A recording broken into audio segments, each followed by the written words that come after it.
Pendant qu'on est debout là, nous allons lire deux écritures.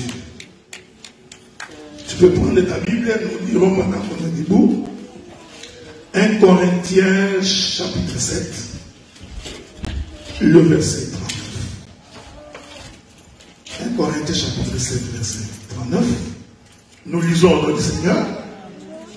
Une femme est liée aussi longtemps que son mari est vivant. Mais si le mari meurt, elle est libre de se marier à qui elle veut, seulement que ce soit dans le Seigneur. Nous prenons le livre de Genèse.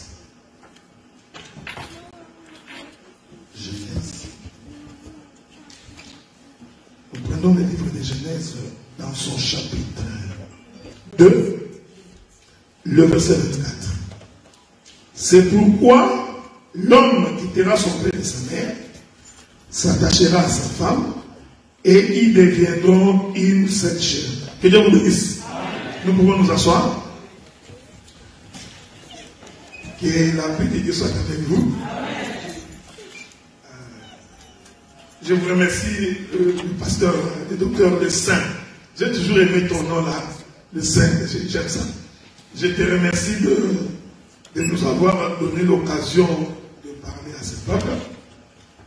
Que le Seigneur te rende au centuple ce que tu fais pour son œuvre. Et je suis rassuré que tu entendras probablement tel que tu n'as jamais entendu. Amen. Et je suis rassuré que Dieu du ciel te parlera et tu saisiras la pensée de l'Écriture. Parce que nous pensons que répéter la Bible, ce n'est pas ça la parole de Dieu. Parce que tout le monde peut répéter la Bible. Donc quelqu'un peut lire la Bible et la répéter. Donc cela ne fait pas de lui ministre de la parole. Donc pour que l'on soit véritablement ministre de la parole, il faut que l'on soit capable de comprendre les mystères cachés dans les Écritures. C'est-à-dire il y a une pensée qui se trouve cachée dans les Écritures. Donc je suis avec vous aujourd'hui. Le samedi, nous allons nous proposer à un jeu de questions-réponses. Parce que nous croyons qu'un prédicateur ne peut pas fuir les questions. Même Moïse a dit ça à Dieu. Il dit, mais tu m'envoies vers ce peuple-là. Ce peuple-là, s'il me pose la question, qui t'a envoyé? Donc Moïse savait que le peuple auprès de qui Dieu l'envoie, c'est un peuple qui pose des questions. C'est pourquoi même Jésus n'a pas dérobé à la règle. Les pharisiens avaient l'habitude de lui dire, Moïse nous a dit, qu'est-ce que tu dis? Donc un prédicateur ne peut pas fuir les questions. Amen. Et c'est au travers des questions de foi que les gens peuvent bien comprendre la pensée de la chose. Donc le samedi, nous allons nous livrer à ce jeu de questions-réponses. Et le dimanche prochain, donc le 23, nous allons clôturer. Je suis sûr qu'en sortant, tu vas dire à quelqu'un de me dire le dimanche prochain. Amen, amen. Alors je disais que la Bible cache les mystères de Dieu. C'est-à-dire que la Bible cache la vie. C'est pourquoi Jésus a dit aux Juifs, vous sondez les Écritures. Vous croyez trouver en elle la vie. Donc les Juifs croyaient que la vie se trouve dans les Écritures. Est-ce que vous comprenez? Je veux que tu me suives attentivement. Donc la vie se trouve dans l'Écriture. En d'autres termes, l'Écriture, c'est le vêtement de la vie. L'Écriture cache la vie. Est-ce que vous me suivez? C'est pourquoi la Bible dit que Dieu a tout mis par écrit pour notre instruction. Donc il n'y a rien que Dieu n'a pas mis par écrit. Voilà pourquoi dans cet évangile, lorsque nous voulons prendre même les exemples, nous n'avons pas l'habitude d'aller prendre les exemples dans le monde. Parce que nous croyons que Dieu a tout consigné dans les Écritures. Il suffit seulement d'explorer le pays. Si je suis en face de vous, comme un homme qui vient de se marier, alors qu'il voudrait aller passer la nuit de noces avec son épouse, Donc il n'a pas envie d'abandonner ça à sa femme. Okay? Donc c'est comme ça que je fais ça. Je suis accompagné de mon épouse. Hein. Donc je suis marié il y a très longtemps. Regardez. Cela veut dire quoi? Cela veut dire que Dieu a fait en sorte que la vie soit cachée. Suis-moi attentivement. La vie n'est pas à la portée de tout le monde. Dieu a fait en sorte que la vie soit tout un mystère. Voilà pourquoi, lorsqu'il crée Adam, il rassemble la poussière de la terre. C'est-à-dire Adam, son corps, c'était le rassemblement de la poussière de la terre. Adam était resté. Mais la Bible dit, quand bien même que Adam était rassemblé, Adam n'était pas encore devenu une âme vivante. C'est-à-dire, Adam n'avait pas la vie. Est-ce que vous me suivez, hein? Maintenant, pour que Adam devienne un être vivant, qu'est-ce que Dieu fait? Dieu souffle dans Adam. En réalité, qu'est-ce que Dieu a fait? Il a pris la vie, il a caché dans le corps d'Adam. C'est ici que commence le mystère du royaume. C'est que le Dieu que nous prêchons, c'est un Dieu qui se cache. La Bible dit, la gloire de Dieu, c'est de cacher les choses. En réalité, qu'est-ce que Dieu cachait? Il cachait sa propre personne. Donc, quand Dieu crée Adam, en fait, Dieu s'est cherché une maison où habiter. Mais il a voulu qu'il habite dans. C'est-à-dire, Dieu devait habiter à l'intérieur d'Adam. Suivez-moi. Donc, la vie s'est trouvée dans le corps d'Adam. De l'extérieur, comme ça, on voyait le corps, mais la vraie vie était dans le corps d'Adam. Alors, je suis allé consulter le prophète Moïse. Moïse dit, la vie se trouve dans les hommes. Est-ce que vous me suivez? Je vous avais dit que vous allez écouter un son un peu différent.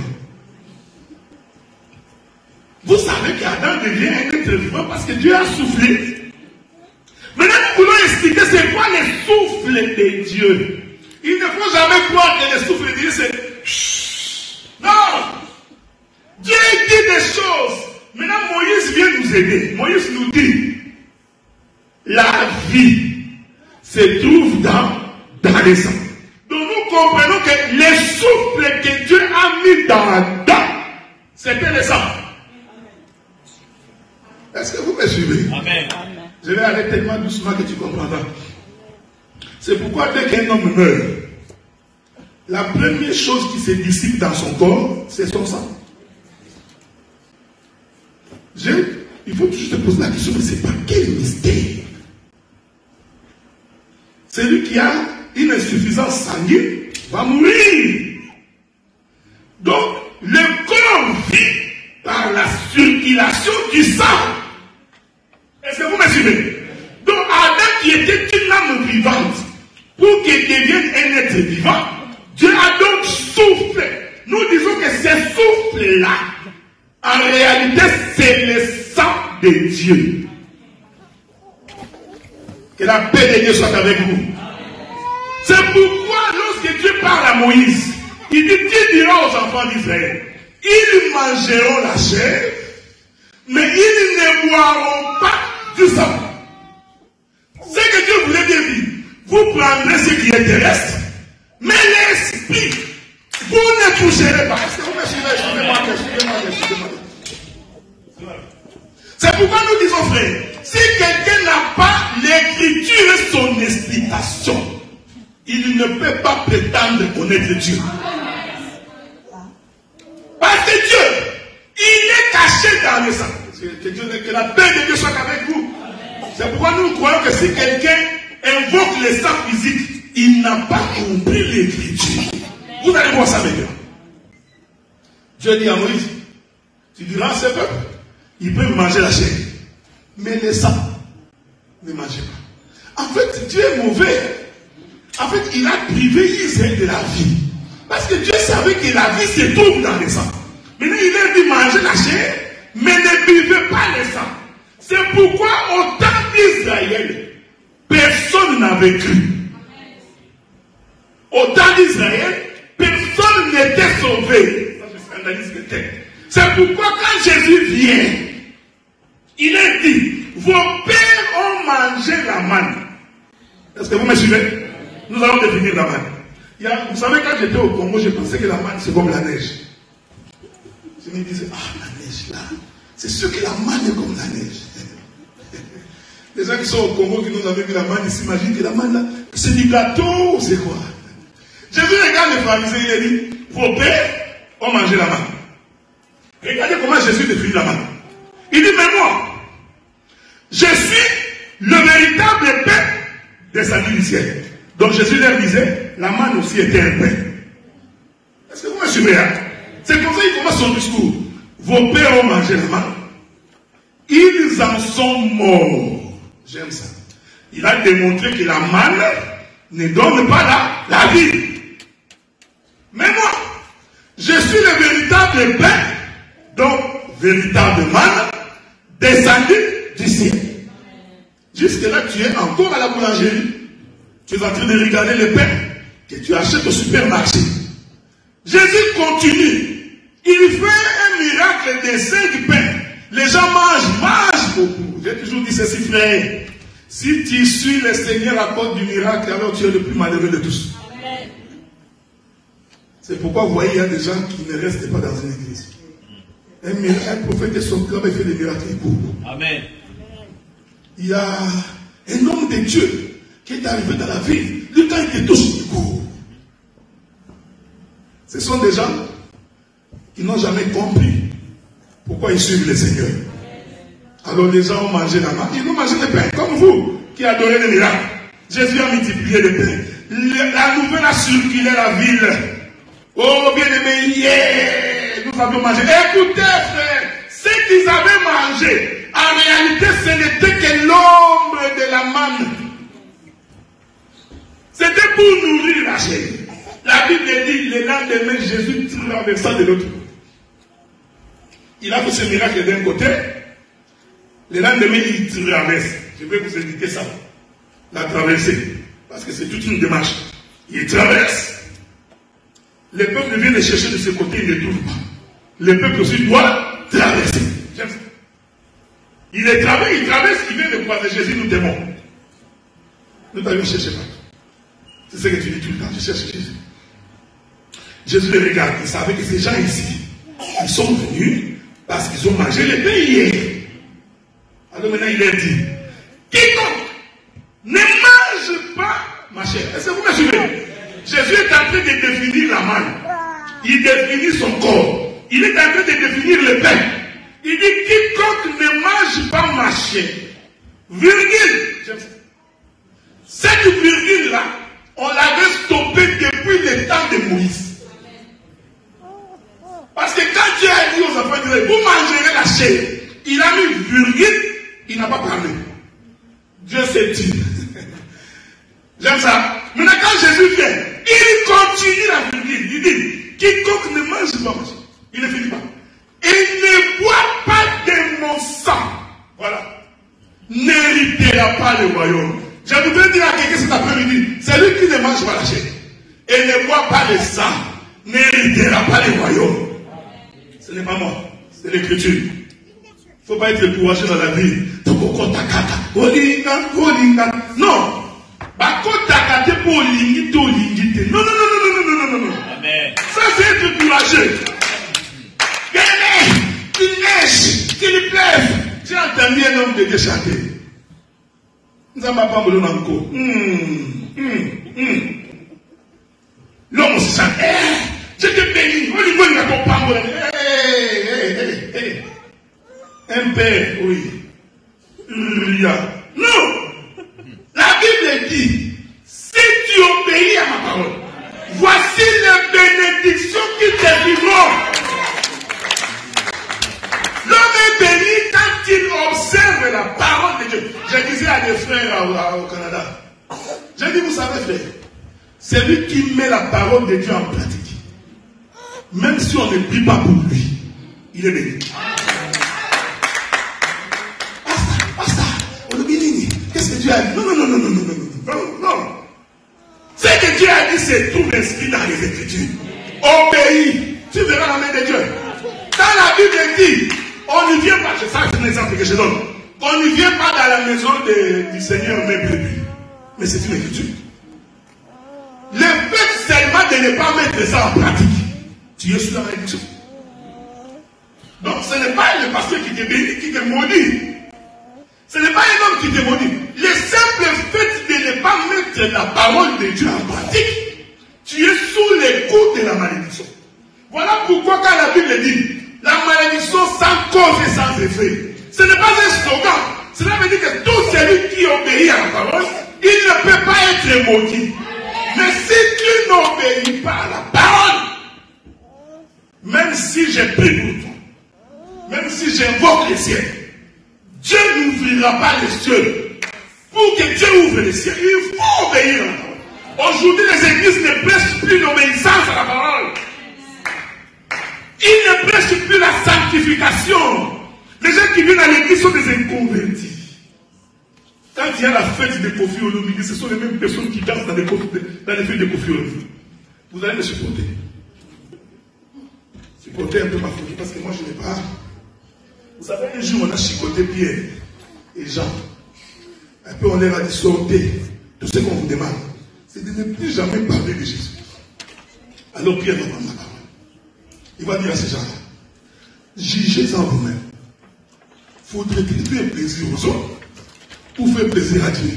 Vous savez, quand on est prédicateur, on fait l'effort pour ne pas vous faire plaisir. Pour faire plaisir à Dieu. Parce que nous savons que le plaisir de Dieu, c'est ça votre bénédiction. Quand on aime quelqu'un, on lui dit la vérité. Je sais que notre thème, c'est le mariage. C'est un mystère. Ici, je suis en train d'introduire. Pour que quand nous allons toucher les mystères, pour que tu comprennes que nous sommes en train de faire ressortir la pensée de l'Écriture. Jésus dit, celui qui ne mange pas ma chair et ne boit pas de mon sang. Or, le sang se trouve caché dans le corps. Je n'ai jamais vu quelqu'un qui a le sang qui est dehors. Le sang est toujours à l'intérieur du corps. Donc, pour avoir le sang, il faut déchirer le corps. Est-ce que vous me suivez? Si on ne déchire pas le corps, on ne peut pas boire le sang. J'aime ces choses. C'est pourquoi ces jours-là, quand ils célébraient la Pâque, sur la table de Jésus avec les 12, Jésus prit du pain. Est-ce que vous me suivez? Jésus prit du pain. Les disciples les regardent. Il lève le pain. Les disciples se regardent. Maintenant, il interprète. Il dit, ceci. Il présente le pain, hein? Mais il dit, ceci est mon corps. Ce n'est pas fini. Il ne leur a pas donné le pain en entier. La Bible dit, il le rompit. Est-ce que vous me suivez? Quand Jésus rompait le pain là, en réalité, c'était déchirer le corps. Pour qu'un déchire. J'aime ça. Regarde. J'aime quand je serai là, c'est comme ça. Je vais revenir là. Pour qu'en déchirant le corps, le sang qui était dans le corps soit versé pour que le peuple mange et boit. Est-ce que vous me suivez? C'est pourquoi sur la croix, quand Jésus a rendu l'âme, le soldat qui est venu, c'était tout un prophète. Il dit non, on ne peut pas manger le corps en entier. Il prend donc une flèche, il va ouvrir les côtés de Jésus.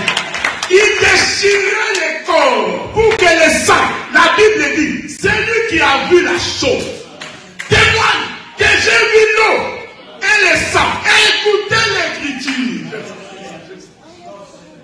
L'écriture dit, le rideau du temple s'est déchiré du haut vers en bas. Pour que ce qui était caché la nuit des temps soit vu de tout le monde. Est-ce que vous me suivez? Je vais visiter Moïse. Souffrez que j'embrasse Moïse. Je vais embrasser Moïse. C'est ça. Embrasser des 5 baisers. Nous embrassons Moïse. Regardez. Dieu dit à Moïse, je voudrais que tu te fasses un tabernacle. Parce que le souci de Dieu, c'était que lui, Dieu, viennent habiter dans cette maison. Est-ce que vous me suivez, hein? Parce que depuis qu'ils étaient sortis, Dieu les conduisait dans la colonne des nuées. Dieu était un vagabond. Ici, je ne prêche pas français. Si tu es francophone, tu vas te fâcher. Ah, il a dit que Dieu était un vagabond. Non, non, non, faites attention. Je ne prêche pas en français. Est-ce que vous me suivez, hein? D'ailleurs, c'est Jésus qui a dit ça. Il dit aux Juifs, les renards ont des tanières, les oiseaux ont des nids. Le Fils de l'homme n'a pas où mettre sa tête. Donc, il disait que je suis un vagabond. Je n'ai pas où dormir. Il est merveilleux. Il y a tellement de choses qui me viennent à l'esprit, je ne sais pas où commencer. Donc, la nuée conduisait Israël. La Bible dit que quand la nuée s'est levée, Israël s'est levé. Quand la nuée s'arrêtait, Israël s'arrêtait. Je voudrais dire à quelqu'un, l'église n'est pas dirigée par un pasteur. L'église n'est pas dirigée par un prophète. Il n'est pas dirigé par un docteur. Je ne peux pas me réveiller un matin par ma propre pensée, décider que l'église va aller comme ça. Non! Parce qu'en réalité, Moïse n'a jamais dirigé Israël. Moïse suivait le mouvement de la colonne. Si la colonne se déplace, Moïse dit au peuple de déplaçons. Est-ce que vous voyez ça fait? Quand on est ministre de la parole, il faut avoir les yeux rivés sur la colonne pour comprendre le mouvement de Dieu afin de conduire le peuple. Amen. Alors Dieu avait décidé que non, non, non, non, non. Je suis fatigué d'être au ciel, vous sur la terre. Mon souci, c'est que moi, Dieu, il faut que je descende. Alors il va dire à Israël, faites-moi un tabernacle. Je voudrais écouter pendant que je suis là. Dieu avait besoin d'une maison, c'est Dieu qui a besoin d'une maison. Mais les ustensiles pour construire le tabernacle, Dieu est allé chercher ça chez les peuples. Est-ce que vous me suivez? Dieu a dit à Moïse, demandez-les que chacun apporte une offrande volontaire, parce que moi je voudrais une maison. L'or et l'argent appartiennent à l'Éternel, c'est bien beau, mais non. Dieu voulait se construire une maison, mais pour construire la maison, il dit, allez demander au peuple d'apporter. Je vous informe qu'Israël était esclave en Égypte, non? Mais regardez ce que Dieu a fait. Dieu a fait qu'avant qu'Israël ne sorte de l'Égypte, Dieu leur a dit, allez dépouiller les Égyptiens. Israël est allé dans la maison de chaque Égyptien. Quand. Maman Joséphine. Si maman Joséphine est là, qui me pardonne. C'est un exemple que je prends. Parce que la Bible dit que ces jours-là, en Égypte, il y avait un deuil national. Parce que Dieu avait frappé tous les premiers-nés égyptiens de mort. Ce sont des choses que vous ne vous imaginez pas. J'ai toujours pris un exemple. À supposer que moi je suis le fils premier-né de mon père. Ces jours-là, j'ai mouru.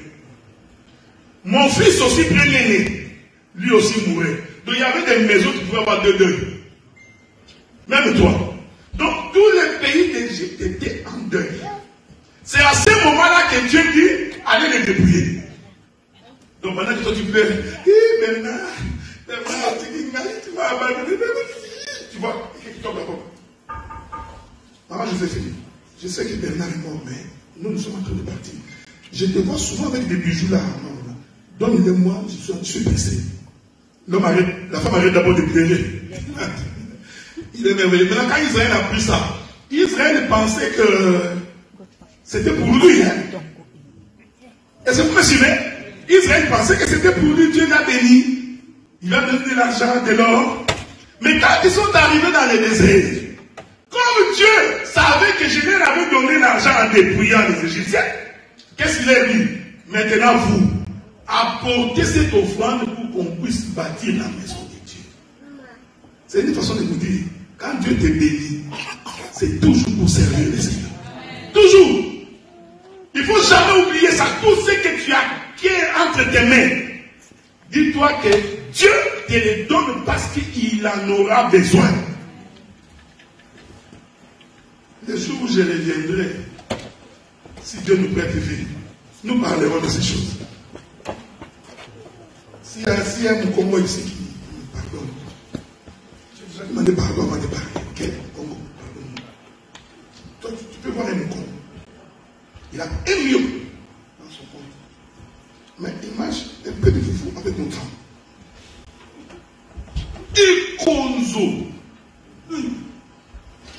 Que Dieu vous bénisse. Moi, je ne prêche pas les Bakongo. Je prêche les chrétiens. Amen, amen. Donc, si tu sens en toi l'esprit de Mukongo monter, il faut encore vérifier ton amour avec Dieu. Nous ne prêchons ni Moulouba, ni Mukongo, nous prêchons l'évangile des enfants qui croient au Seigneur. Mais pourquoi j'ai pris cet exemple-là? Parce qu'il y a une écriture qui dit dans le Proverbe, celui qui épargne avec excès s'appauvrit. Celui qui donne avec libéralité s'enrichit. Ce principe-là, c'est Dieu parlait d'abord de lui-même. C'est-à-dire que Dieu a regardé. Je vais entrer dans mon message. Dieu a regardé. Il dit, le monde est en train de souffrir. Le monde a besoin de salut. Abraham, toi tu peux partir. Parce que Dieu refusait de donner le fils. Donc Dieu épargnait. Il dit, mon fils bien aimé, reste ici. Abraham, toi pars. Abraham va. Le peuple n'est pas sauvé. Jérémie va. Le peuple n'est pas sauvé. Donc tous les prophètes là qui partaient, en réalité Dieu n'avait pas encore donné. Dieu épargnait. Alors Dieu en épargnant, il devient pauvre. Alors Dieu va décider, ok, je vais donner mon fils bien-aimé, que j'aime beaucoup. Regardez bien-aimé, quand Dieu donne le fils, à cause du fils, nous sommes nombreux qui croient à l'évangile aujourd'hui. Donc Dieu est devenu riche en donnant ce qu'il avait. C'est un principe de Dieu. Celui qui donne le reçoit. Dieu prêche d'abord, il se prêche d'abord lui-même. Il démontre que moi je donne et je reçois. C'est pourquoi l'Écriture dit celui qui veut préserver sa vie la perdra, celui qui veut la perdre la gagnera. Ce n'est pas ta vie physique comme ça, non. Dieu parlait d'abord de lui-même. Il démontrait que si je donne, le monde sera sauvé et beaucoup croiront. Que Dieu vous bénisse. Si Christ n'était pas mort, je ne m'écrirai pas devant vous pour vous parler aujourd'hui. Est-ce que vous comprenez ça? Donc, il est fait de donner. C'est ce qui fait que le peuple croit. Mais regardez, on ne peut pas donner sans la mort.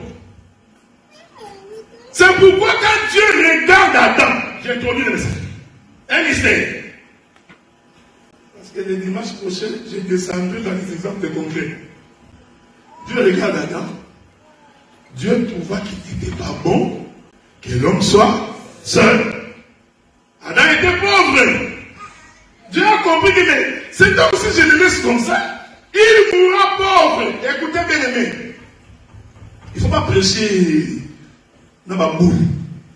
Oh non, tu vois, quand les animaux passaient 2 à 2, Adam regardait, oh les lions et la lionne, ils sont 2, moi je suis seul. Non, il ne faut pas prêcher comme ça. Tu as ramassé ça où? Qui t'a dit que Adam était seul, qu'il se sentait malheureux? Oh non, quand Adam a vu les singes et la guénon, 2 à 2, Adam a dit Mawa, ça y est, mon frère. Ma sapo. Tu comprends ma sapo. C'est pourquoi j'ai toujours te conseillé, quand tu ne connais pas la Bible, assis-toi, apprends. Apprends, ça ne va pas t'aider. J'apprends d'abord. Pour que le jour où tu parleras, que tu parles bien. L'Écriture dit que Dieu lui-même trouva. Dieu, il regarde Adam et trouva qu'il n'est pas bon que l'homme soit seul. C'est Dieu. Parce que Dieu se parlait à lui-même. C'est que Dieu fait avec Adam. Dieu parle de lui-même. En réalité, c'était Dieu qui se sentait seul. Dieu se sentait seul. Maintenant, on en parle. Dieu m'a projeté chez Adam ce que lui, Dieu, est en train de faire. Il dit, ah, non, je suis seul. Parce qu'Adam est l'image de Dieu. Oh, nous savons que l'image ne peut pas bouger par elle-même. Si l'image bouge, c'est que c'est la réalité qui a bougé. Donc ce qu'Adam est en train de faire, c'est Dieu. Il dit, il n'est pas bon que l'homme soit seul. Je vais lui faire une aide semblable. C'est simple. La femme doit être l'aide de l'homme. Tu ne peux pas être une canne dentée. Oui. Oh. Une femme femme ne peut pas être le double de l'homme.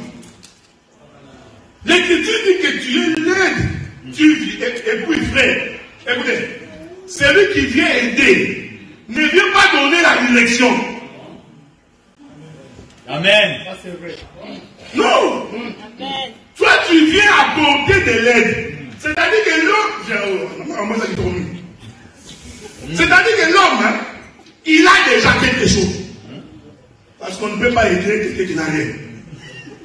Donc l'homme, c'est pourquoi j'ai toujours prêché moi. Un frère pauvre n'a pas droit au mariage. Amen. David a dit, Dieu, ne me fais pas trop riche, de peur que je m'éloigne de toi. Ne fais pas moi de non plus pauvre, de peur que je te maudisse. Donc la pauvreté n'est pas de Dieu. Les pauvres n'hériteront pas le royaume. Amen. Donc maintenant, rentrons dans le thème. Un pauvre n'a pas droit au mariage. Donc frère, si tu n'as pas de travail, ne regarde même pas la soeur. Que ça ne te monte même pas dans l'esprit. Parce que tu vas rencontrer des difficultés que tu n'as aucune idée. Avez-vous remarqué, avant que Dieu décide de donner la femme à Adam, Dieu a d'abord créé les jardins.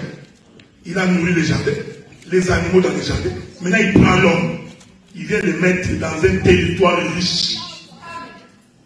Donc Adam était un homme riche. Il avait tout dans les jardins. Il dirigeait. La Bible dit qu'il dominera. Il commandait. Donc Adam c'était tout un roi. Est-ce que vous comprenez ce que je dis? C'était un roi. C'était un président de la République. Les jardins c'était son territoire. Les ours, les lions, les agneaux. Tout le monde obéissait. Quand Adam parlait, tout le monde se taisait. C'est Adam qui donna les noms à tous les animaux. Je t'informe, mes bien-aimés. Pendant ce temps, la femme n'était pas encore créée. Il faut se poser la question pourquoi Dieu fait des choses comme ça. Pourquoi Dieu s'est arrangé que quand il donne la domination à l'homme, la femme ne soit pas. Quand tu sortiras ici, tu peux aller prêcher les États-Unis. Mais ici, là, nous prêchons l'évangile. Amen. Ici, je prêche l'évangile. Mais quand je sors là, si je vais prêcher les États-Unis, c'est pas un problème. Mais ici, moi, je suis en train de prêcher l'évangile. Mais, donc Dieu, il a d'abord, c'est pourquoi j'ai dit, un frère ne peut pas être pauvre. Donc Dieu n'a pas donné à son fils Adam une femme, car Adam n'avait rien, non. Pourquoi tu es un frère? Tu habites encore chez tes parents, tu cherches une femme.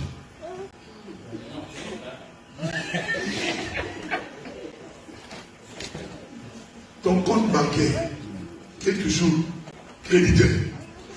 Yoga va moins. Tu cherches une femme. Non, je cherche une femme, parce que quand la femme aussi va travailler, il va apporter, il va te donner l'argent. Non. Il faut d'abord que toi tu aies l'argent. C'est pourquoi on dit une aide semblable. Donc, toi tu as d'abord. C'est pourquoi, bien mes frères, même Abraham, avant de décider que Isaac s'est marié, Abraham a d'abord donné à Isaac tout. C'est le serviteur de sa maison qui a dit ça. Mon maître Abraham a comblé son fils de toutes les bénédictions. Dans sa maison, il ne manque de rien. Est-ce que vous me suivez? Remarquez aussi que l'idée de se marier n'était pas venue d'Isaac. Isaac n'a jamais demandé à Abraham, tu vois, moi je vais me marier. Nous disons, un fils ne peut pas se marier si le père n'a pas autorisé. On va nier. Il est merveilleux. Les Écritures.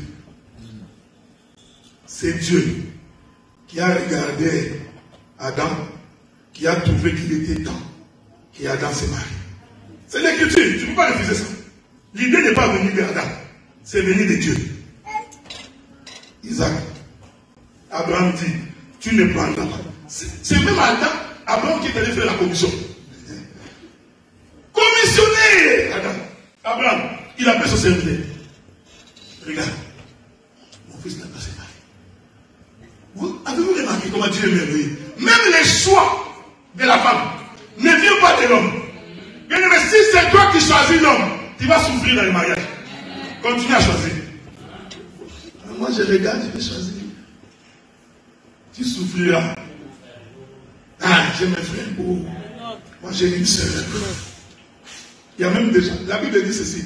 À force de penser, tu vas avoir un songe. Amen.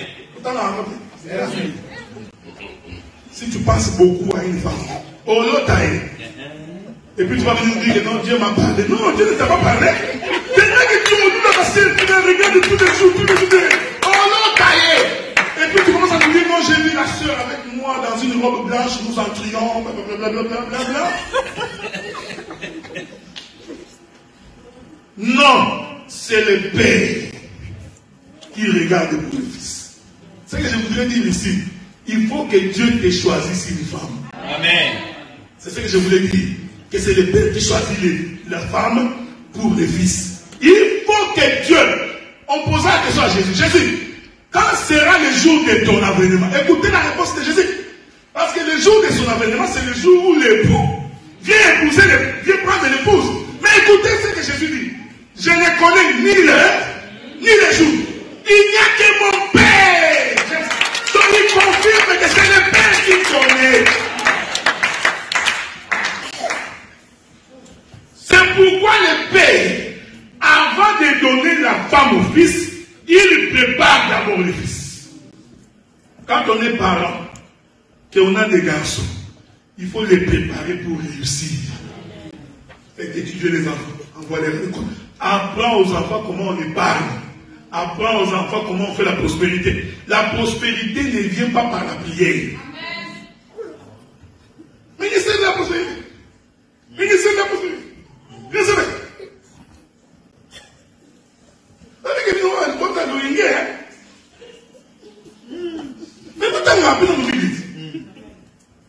C'est pourquoi on vous emballe partout, prédicateur. Mais moi, j'ai le ministère de la prospérité. C'est quoi cette histoire-là? Pourquoi les gens ne disent pas? N'avez-vous pas remarqué que lorsque Israël marchait dans le désert, la manne est tombée du ciel. Mais dès qu'ils ont traversé les Jourdain, ils sont entrés dans les territoires que Dieu leur avait promis. La manne a arrêté de tomber. Parce que Dieu leur avait donné une terre. Produisez la terre.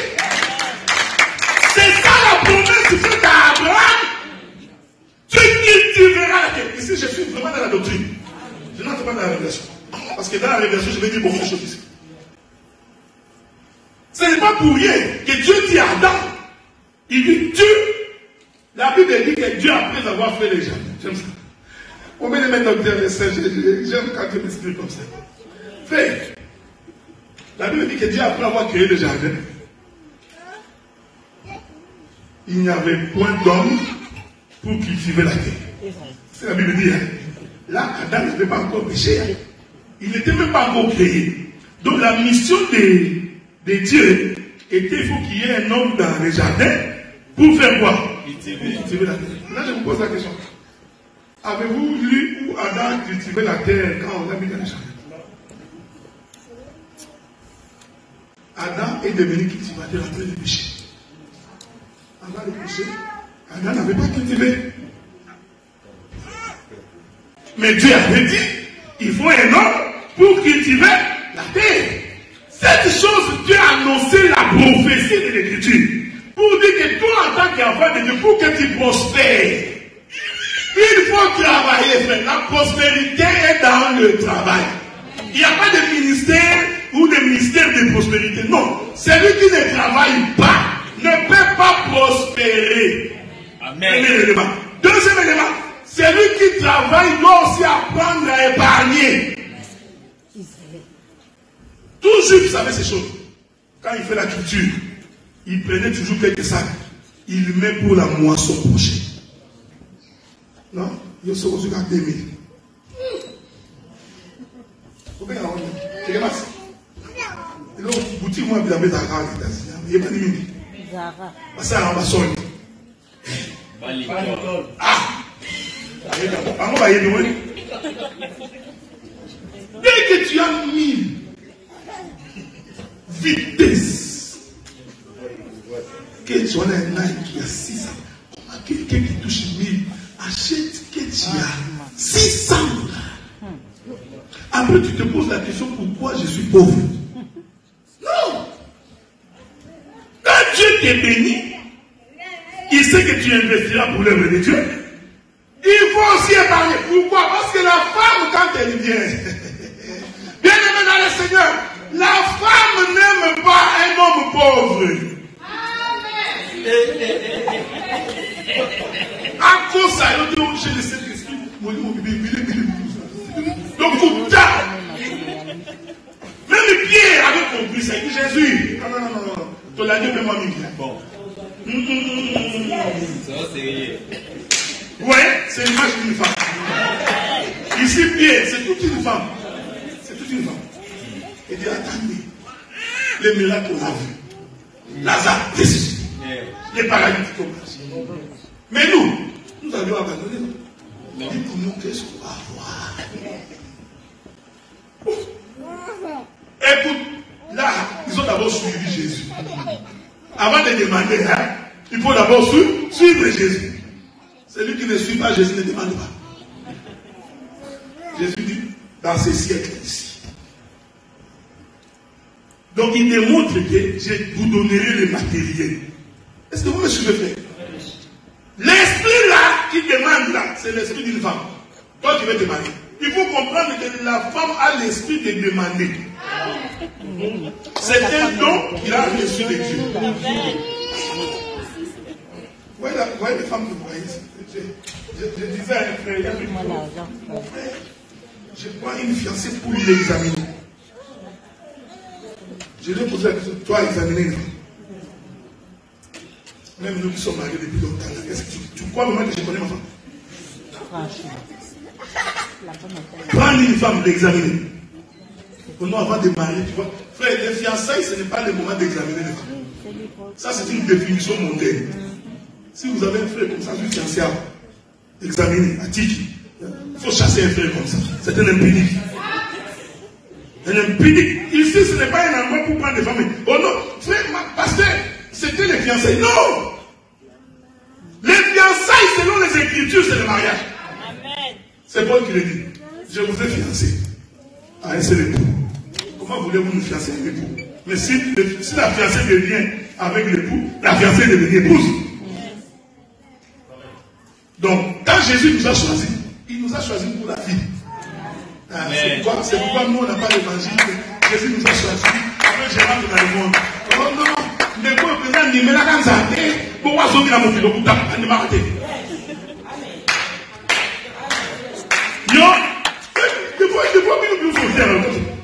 L'éternel Dieu, créateur du ciel et de la terre, c'est lui qui dit la chose accomplie. Dieu l'a tapé. C'est faux. Ça, c'était un regard du monde. Tu avais vu quelqu'un prier ici longtemps, tu pensais que c'était un frère. Non. Nous avons la foi que quand Dieu nous appelle, quel est cet homme que Dieu a appelé qui est rentré dans le monde? Non, parce qu'en fait, Judas n'a jamais été choisi. Jésus dit, c'est moi qui vous ai appelé, maintenant de vous être un démon. Donc Jésus, depuis longtemps, il savait que, même s'il est...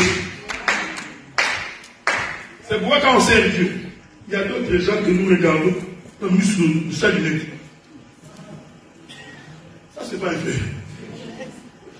C'est un païen, mais au milieu de nous. C'est pendant Judas Iscariote. C'était les ministres des Finances. Il gérait même les finances, mais Jésus savait que c'était un démon. Non, j'examine la sœur. Voyez, frère, c'est pourquoi Dieu, il est merveilleux. Quand il a voulu créer Ève, il a fait en sorte que Adam ne voie pas. Donc Adam n'a pas examiné Ève pour la choisir. Non, Dieu dit à Adam, toi dors seulement. Fais confiance au Père. Voyez-vous, frère, toi, mon fils, dors. Je suis né avant toi. Je connais les chemins. Je connais les contours. Fais-moi confiance. C'est ça la foi. Donc, je vais t'amener une femme. Et je vous informe que celui qui a amené la femme vers Adam, c'est Dieu.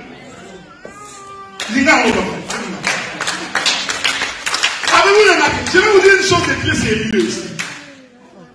Adam avait pour père Dieu. Ève avait pour père Dieu. Donc Adam et Ève avaient le même père. C'est pourquoi nous disons, quand tu veux te marier, marie-toi à ta propre soeur. Celle qui a le sang de ton père. C'est comme ça que nous ne parlerons pas du divorce. Je n'ai jamais vu un frère et une soeur qui se sont séparés. Même s'ils sont en conflit, ils restent frères et sœurs. Ouais, Dieu est merveilleux, hein? Ma soeur, même si elle ne me parle pas, là où je suis, je dirais toujours c'est ma soeur. Les gens qui vont m'identifier, ah, c'est ta soeur, non? Pourquoi? Parce que cette soeur-là et moi, nous portons le même sang. Et nous portons le sang de notre Père. Est-ce que vous remarquez? Oh, le sang du Père, c'est ça la parole. C'est-à-dire qu'il faut épouser une femme qui a la même parole que toi. Non, nous étions allés dans une fête, dans une boîte de nuit. J'ai vu une soeur. Je vais la récupérer dans le bon lit motif.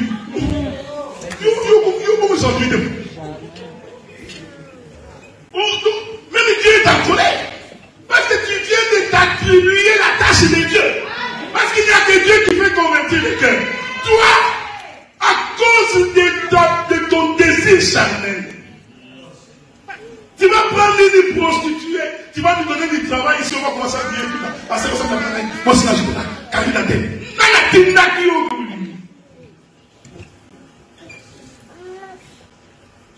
Est-ce que vous comprenez ce que je dis?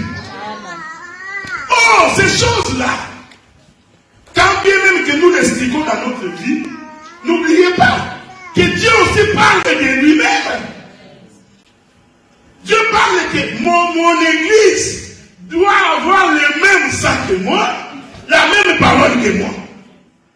C'est pourquoi nous disons, dans l'église, on ne peut prêcher que la parole de Dieu. Écoutez-moi, les jours où vous verrez un prédicateur qui vient ici, commence à parler de sa femme. N'hésitez pas, prenez vos bibles et sautez. Sautez. Le pasteur se met ici. Bien aimé, je prie près de mon épouse. Mais ma femme, oh, tu m'as donné une belle femme. Ça me prépare, oh mon Dieu. Maman, tu peux te dire là. Quand ma Bible est vivante.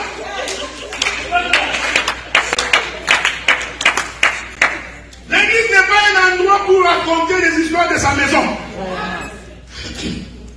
Bonsoir, Yoya, colère. On va en parler dimanche prochain. Femme, soyez soumise. Mais, vous croyez vraiment que cette écriture-là veut dire ça? Que femme soyez soumise. Bon, on va faire un petit examen. S'il y a des maris des examens, est-ce qu'il y a un seul homme dont sa femme est soumise à tout point de vue? Tombe là comme ça. Qu'aucune fois ta femme n'a contesté. Non, non, sache pas. Tout ce que je dis. Une seule personne. J'ai dit il n'y en a pas. Il n'y en a pas. Bon, je vais tourner. Je tourne le fusil vers les sœurs.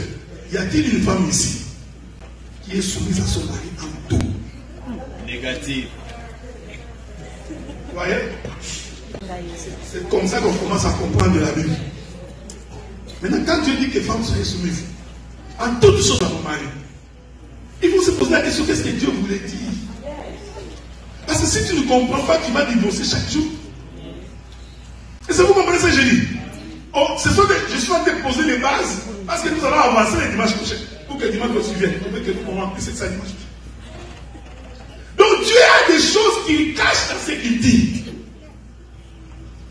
C'est pourquoi Dieu ayant compris cela, il demande à l'homme de lui faire confiance. Même le serviteur d'Abraham a dit ça. Il dit, si le Seigneur bénit le voyage et qu'il accède à la prière, qu'il me donne une femme qui convient à mon maître. Et avant de partir, Abraham s'est déshabillé. J'aime ça.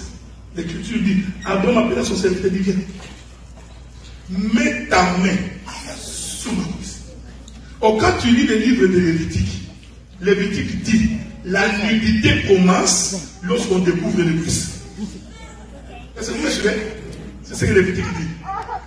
Dès qu'on découvre les cuisses, Dieu considère qu'on a déjà découvert la nudité.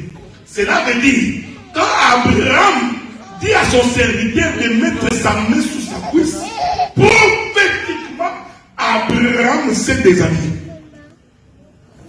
Il dit, prends maintenant ta main, mets sous ma cuisse, gire-moi, la main sur ma cuisse. Apocalypse dit, j'ai vu sur la cuisse de cet homme un nom qui est écrit, ce nom-là c'est la parole. Donc nous comprenons, la main mise sur la cuisse, c'est la parole. C'est pourquoi la main a 5 doigts. Qui est l'œuvre du ministère? C'est chapitre 4. L'apôtre, le pasteur, le docteur, l'évangéliste et les prophètes. Donc quand le serviteur partait, il est parti avec la parole pour aller trouver la femme de son maître.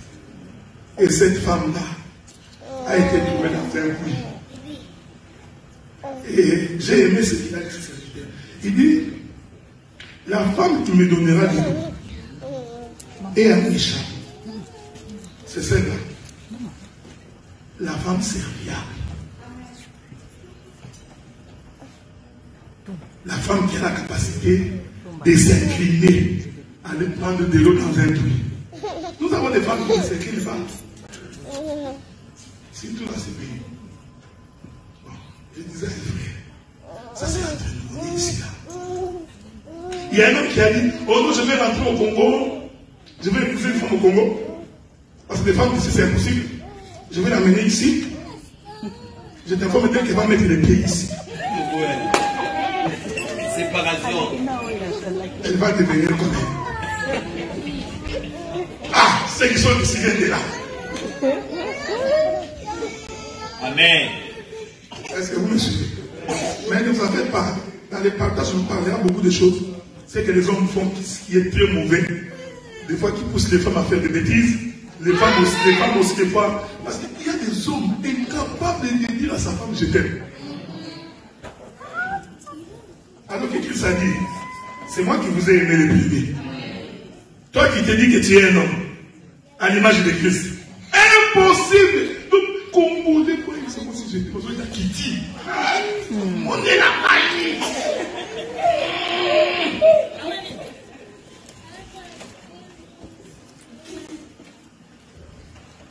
Dans l'œuvre de Dieu, nous avons compris que s'il y a des êtres qui sont vraiment faibles, ce sont les femmes. Mais la seule option que nous avons, il faut savoir parler à leur cœur. Une femme qu'on aime devient trop faible. Parce que vous savez, la femme, il suffit de dire, oh ma chérie, tu es belle. Voilà ta qui tombe. Ta qui tombe.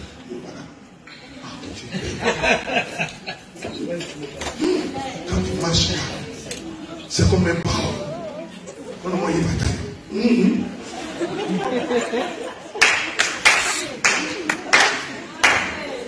non, maman. Pourquoi tu m'as dit cette femme-là, ce voyez, c'est marrant, elle passe des amis. Ah, aussi marrant. Voilà, on dit maintenant, la soumission est facile. Mais si tu viens, dis, je vais prendre du gueule, donc, il y a des gens qui pensent que conduire la femme, c'est être comme un militaire. Dieu a tenté de conduire Israël par la loi. Dieu n'a pas pu, hein. Est-ce que vous comprenez? Dieu lui-même, oui, il vous enseigne. Dieu a tenté par la loi. Il donne le commandement. L'Israël n'obéit pas. Parce qu'on ne conduit pas la femme par les commandements.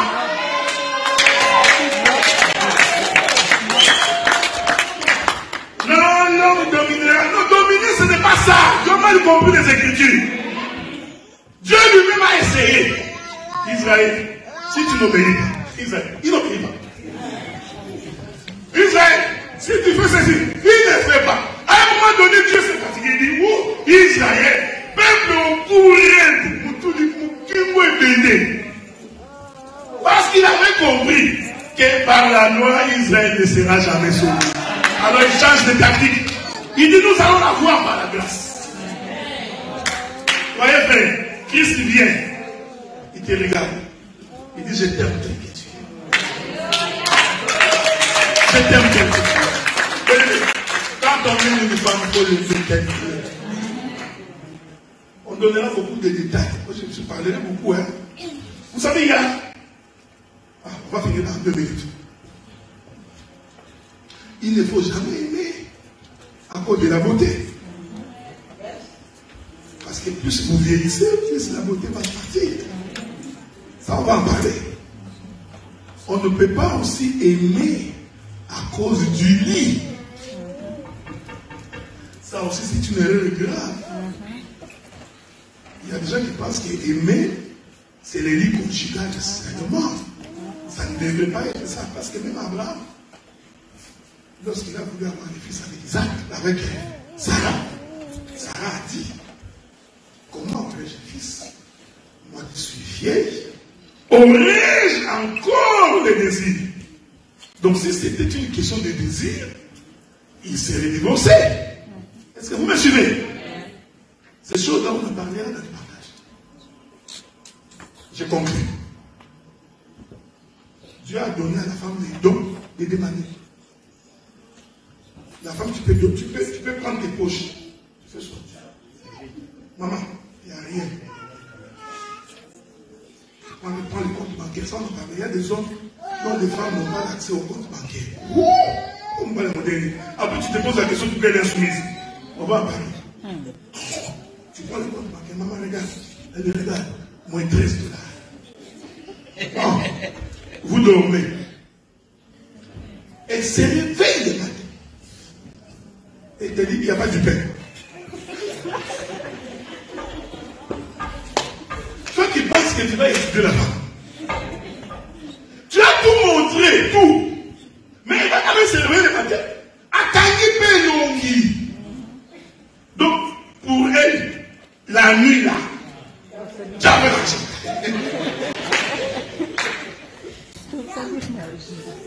Est-ce que vous me suivez? Si tu n'es pas préparé, tu ne résisteras pas au mariage. C'est pourquoi Dieu a fait en sorte que quand il crée la femme, que l'homme ne puisse pas voir. On en parlera. C'est pourquoi même Christ, avant de donner naissance à l'église, Christ devait d'abord mourir. Parce que s'il ne meurt pas, il allait nous tuer. C'est pourquoi j'ai toujours dit qu'un homme vivant, lui aussi n'a pas le droit au mariage. Si tu es vivant, il ne te marie pas parce qu'au Rwanda, on peut tailler les communautés. C'est pourquoi Dieu, avant de créer la femme, qu'est-ce qu'il fait? Il frappe la Rwanda. Dieu a fait ça avec raison. Parce qu'Adam était un homme fort. Parce que tout le monde est venu. Vous savez bien, si la femme n'était pas là, j'étais fort, que Adam n'allait jamais manger de fruits. Jamais. Parce qu'Adam a causé avec Dieu. Et qu'est-ce que Dieu fait? Bon, ça je vais vous éviter parce qu'il y a beaucoup de choses à dire là-bas. Qu'est-ce que Dieu fait?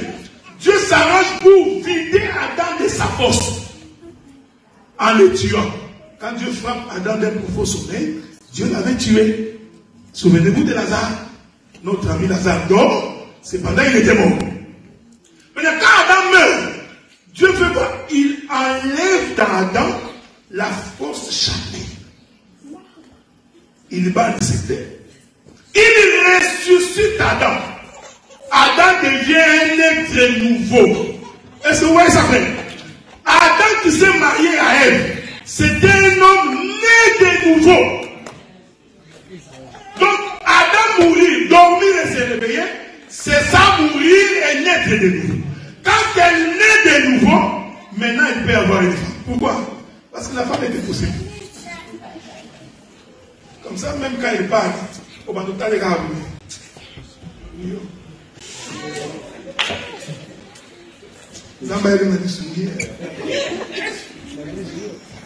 C'est ça, vous voyez, ici je parle de la conversion. C'est comme ça qu'on apprend avant. Et là, c'est pour ça que nous, attends la tombe. Nous, on a appris ça. Il ne faut pas croire quand on est passé, il n'y a pas de pluie chez nous. Quand ma femme m'aimait, je sors.